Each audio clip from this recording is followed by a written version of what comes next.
Did you see the CDC is urging families to skip trick-or-treating? Jimmy Kimmel said, because of the pandemic, the CDC is urging families to skip trick-or-treating. That's what I just said, Jimmy. Which really screws me up because that's my bit. I'm the one who takes the kids' candy away. Looks like Kimmel's writers need more time off. Kimmel again, they're now recommending that if your kids want to do something spooky on Halloween, they should sit quietly and think about how badly the administration handled the pandemic response. All right, not too bad. Kimmel again, for instance, who wouldn't enjoy a bag of Pandem&Ms or Now in Ventilators or Lemon Droplets or Feverishly Hot Tamales, No More Payday Bars, Reese's Sneezes, Good and Fauci, Circus PPE Nuts, Stand Milky Way Over There, Three Masketeers, I like that one, Stuck at Home with Sour Patch Kids, and finally, Mike and Ike Are Dead. That was a little try-hard, that joke there, Jimmy. Jimmy Fallon said, remember the good old days when all you had to worry about was a giant shiv in your Snickers bar? Fallon again, maybe children shouldn't have been going around collecting candy from strangers anyway. I'm really going to miss the disappointed look on my kid's face when they get an Almond Joy. Almond Joy's awesome. What are you talking about? Fallon again, kids will miss getting candy, while parents will miss giving that quick, judgy glimpse into their neighbor's house. Carpet in the kitchen, very 70s.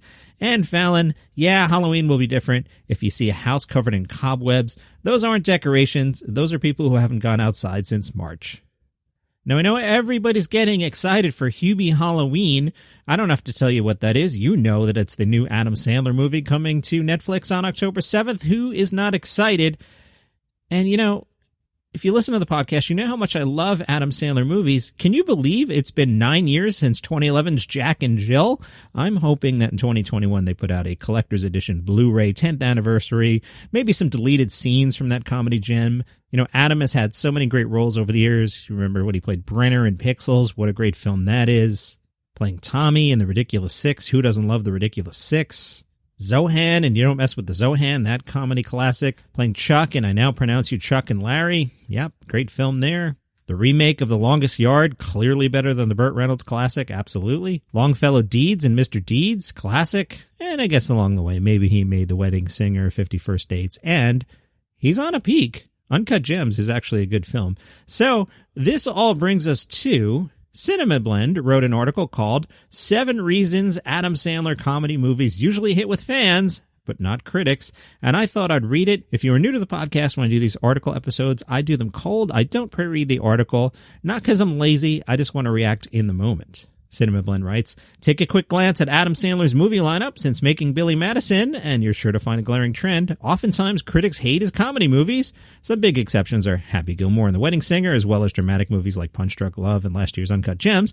Critics seem to love those, but pushing those aside, all his other comedies have gotten bashed by critics. Adam swept the Razzies in 2012 with Jack and Jill, 10th anniversary Blu-ray special edition with deleted scenes, hopefully coming next year. With so many poorly reviewed comedies under his belt, he's become something of his own punchline for really bad comedies. He even joked about this himself, warning that if Uncut Gems didn't win awards, he'd make a bad movie on purpose. I wonder if Hubie Halloween is bad on purpose. We'll find out in just a few days. Sandler's fans love watching his movies, despite whatever the critics have to say about them, but the notorious question is why? Here are some reasons after the break. Wow, that was some Ryan Seacrest level after the break there, action I just threw at you. All right, Cinema Blend. The reasons fans like Adam Sandler movies. Number 1, they think his movies are funny. There's real data to back this up. According to a poll surveying a little over 2,000 adults by Morning Consult, fans genuinely find Adam Sandler funny and love his style of comedy. So what's his sense of humor? Usually Adam Sandler's comedies feature a dumb, juvenile, and lazy protagonist committing all kinds of wild hijinks while trying to overcome an obstacle that seems way over his head, but ultimately teaches him a valuable lesson. Yep, that's pretty much Adam Sandler movies thrown into a blender. While his fans eat this childish humor up, critics are often put off by it. They also frequently cite his obnoxious, raunchy, offensive, and lowbrow humor as the reason his movies are so bad, finding it old, tired, and boring. Reason number 2, he won fans with his early work.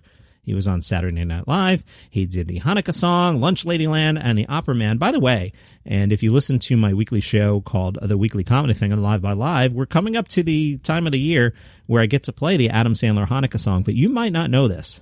There is not 1, there are not 2, there are not 3, there are 4 recorded versions of the Hanukkah song. 4. after getting fired from SNL. Did he get fired and not leave? I'm clicking on that. Hold on. See, this is why I do them cold. Watch Adam Sandler sing about being fired from Saturday Night Live. This is also from Cinema Blend. Most casual fans, like me, seem to be under the impression that in the mid-90s, SNL cast decided to move on, start movie careers, but many of them, including Sandler, Farley, Chris Rock, and Norm Macdonald, were actually pushed out to revamp the show. Really? And now I'm clicking on the pushed out clickbait. How Adam Sandler felt when he was fired from Saturday Night Live. Sandler spoke to the Daily Beast, said, "Yes, we were fired. We kind of quit at the same time as being fired. It was the end of the run for us. The fact that me and him got fired, who knows? We were on for a few years, had our run, and everything happens for a reason, blah, blah, blah." He wasn't fired. Okay, he left. Come on, Cinema Blend clickbaits. Reason number 3, fans don't hold him to too high a standard. You think? I added in the you think. Deep down, Adam Sandler fans know his comedies are dumb. That's part of his enduring appeal. Reason number 4, he gives fans what they want. I won't argue with that. The man's got a lot of money. I wouldn't mind having some Adam Sandler level coin. Number 5, he offers an escape and a fun time.